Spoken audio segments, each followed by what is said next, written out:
Todd Engwall with Divine Alliance International. We are at Makutano, Mwala, here in Kenya. This is the first church we built in Kenya out of 5. Currently, we're in 5 towns. This is Makutano, Mwala. We also have a church built in Kisinsini. We have a church built in Mwala. We have one in Masi.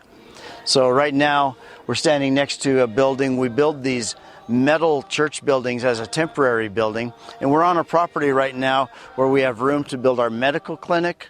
We have room for the permanent church building just up above here. And behind us is the seminary, college, and the children's school. So we're going to be starting that. We have just a few things to finish in here. We're going to be getting the flooring, the ceramic tile to put on the floor. Then we'll be getting the electrical wire pulled in.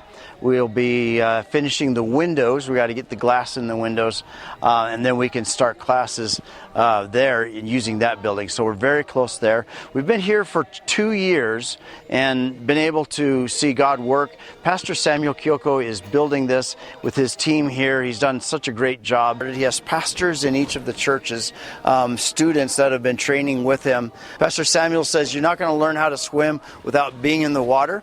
And so he is overseeing these new church plants here in the area, and that's what this seminary is doing. We're providing books and material so the students can learn. They can learn the Word of God. They can learn other things about administration and how to administer the ministry and how to just be successful in the outreach.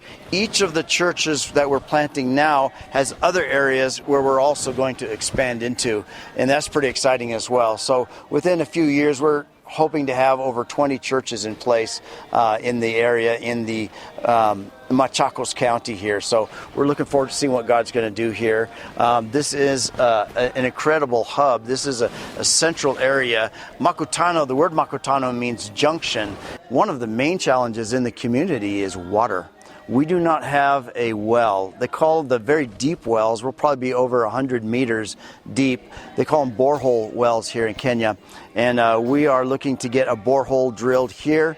It is a bit expensive, but we're looking to get that done before the end of the year. But water, being able to get the water shipped in, water comes in by truck from very far away, and it's very expensive to have it trucked in. We even have a baptistry sitting over here.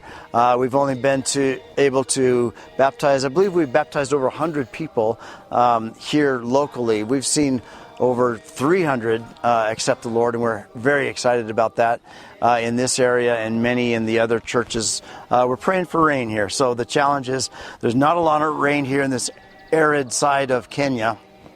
And so we're going to have to take care of that with a deep well. The other challenge is just the access to construction material as well. We are able to purchase it. It's expensive because we're hours from Nairobi. The expense is you're going to pick that up as you're out in these remote regions, and we've been able to connect with some donors that have been able to help us with some of these. Even just recently, a couple days ago, we were able to purchase the metal for the church building in Masi, and that was exciting. We were able to purchase the lumber for that. We build these as pole buildings. Actually, we dig a hole, put the pole in the ground, and then build onto that. And so we have an expert construction man here at the church in Makutano, and Jeremy's incredible. He's created engineered drawings for the church, for the school as well, and that's why it looks so incredible. He's done an amazing job doing that. So we've invested in engineering, we've invested in the material. We are at the point where we need to purchase more foundation material. Behind us we have these blocks. They're this long and about this wide, and they'll go into the ground for the perimeter foundation, and we need another 9 truckloads of that. We've purchased 5 truckloads now, so that's coming. Then we'll be buying rebar.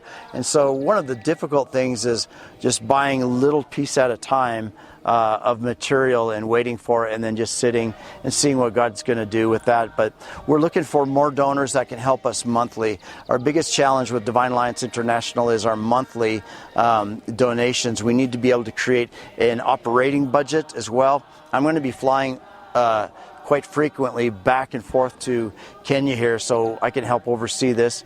My trade, I'm a commercial electrician by trade, and also a professional project manager. So I love managing these projects and getting this stuff done.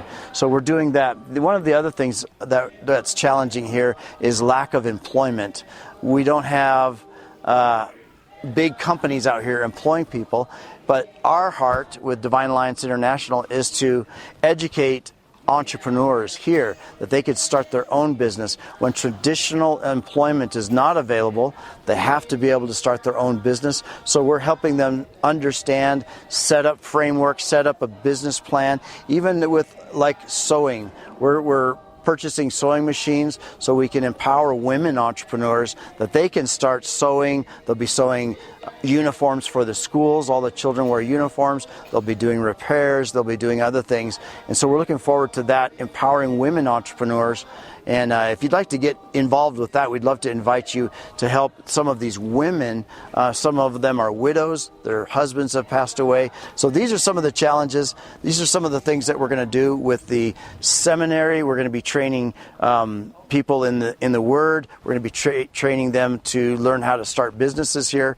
And there's a lot we can do.